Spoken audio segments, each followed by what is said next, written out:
Dear friends, अस्सलाम वालेकुम। My name is Ibrar Ahmad. आज हम ये डिस्कस करेंगे कि किस तरह पाकिस्तान क्लाइमेट चेंज की वजह से हिट होने वाले ममालिक में छठा नंबर रखता है और मौसमियाती तब्दीली की वजह से पाकिस्तान को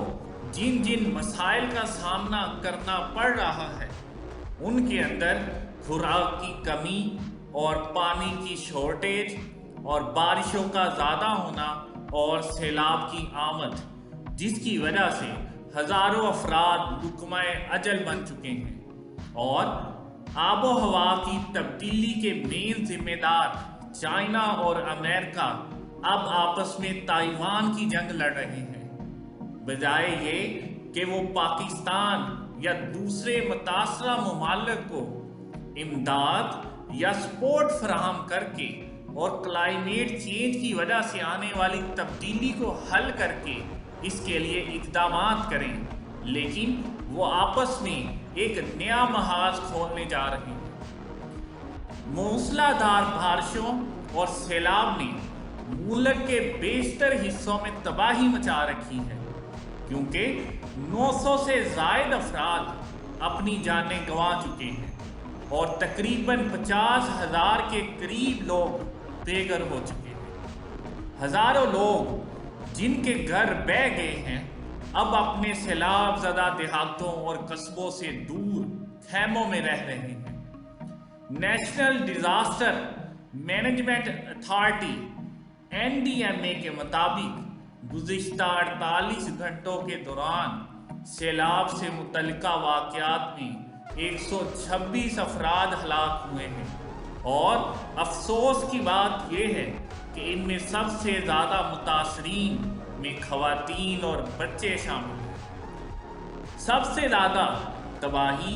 बलूचिस्तान और सिंध में रिकॉर्ड की गई है। बलूचिस्तान में 230 और सिंध में 293 अफराद लुक़्माए अजल बन चुके हैं। ये एक बेमिसाल सूरत हाल है जो कि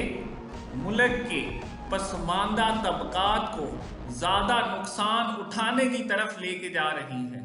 अगरचे कुदरती आफात की बढ़ती हुई शिद्दत से निपटना एक ऐसी ज़रूरत है जिसे फौरी तौर पर तरजीह देना चाहिए, वरना मौसमियाती तब्दीली की वजह से हमें खुराक की अदम तहफ़्फ़ुज़ और संगीन तरीन पानी की शॉर्टेज का सामना करना पड़ सकता है। और मुतालिआत से ये पता चलता है कि मुल्क को 2025 तक पानी की मुकम्मल किल्लत का सामना करना पड़ सकता है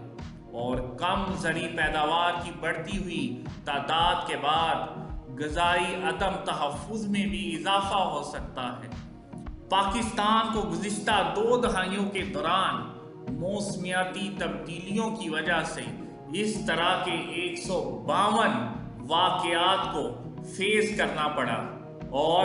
अब सतह समुंदर में इजाफे की वजह से मुल्क में तकरीबन 1.8 मिलियन एकड़ काबिल काश्त एराज़ी ज़ाया हो चुकी है, जो कि इंतहाई तशवीशनाक है और ये पाकिस्तान को ग़िज़ाई अदम तहफ़्फ़ुज़ की तरफ लेके जा रही है। ये वो चीज़ है जिस पर तवज्जो देने की ज़रूरत है, क्योंकि हमें पानी के तहफ़्फ़ुज़ और खुराक ज़ख़ीरा करने के लिए इक़दामात करना होंगे, वरना हर साल हमारी आवाम इसी तरह अपना खून बहाती रहेगी और मुल्क को दरपेश माहौलियाती चैलेंजेस से कोई भी निपट नहीं सकता और वो वक़्त दूर नहीं जब ये मौसमियाती तब्दीलियाँ हमारे सियासतदानों के घड़ों के सामने भी खड़ी हो जाएंगी।